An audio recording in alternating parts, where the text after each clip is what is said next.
noir et moi je suis blanc. Nos enfants sont à mi-chemin. Quelle est la couleur de leur sang? Ils ont le sien, ils ont le mien.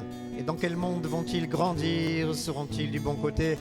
Va-t-on les aimer, les haïr pour une peau plus ou moins bronzée?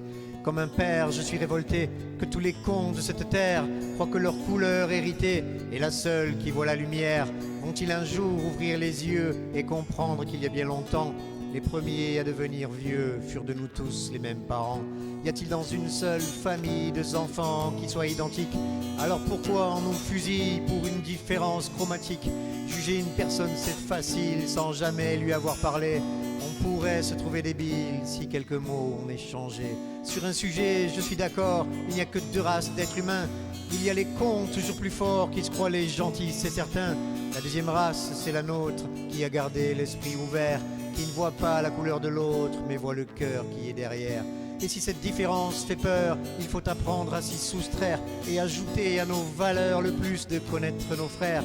On peut découvrir une famille chez ceux qu'on osait fréquenter, parce que les cons nous avaient dit « Attention, il faut s'en méfier ». Mais je me fous de ce que disent ceux qui pensent être les meilleurs, qu'ils continuent dans leur bêtise de comparer chaque couleur.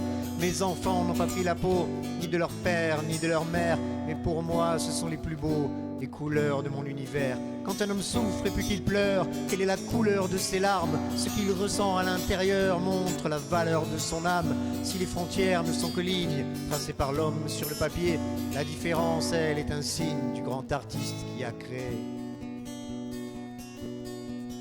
Quand un homme souffre et puis qu'il pleure, quelle est la couleur de ses larmes? Ce qu'il ressent à l'intérieur montre la valeur de son âme.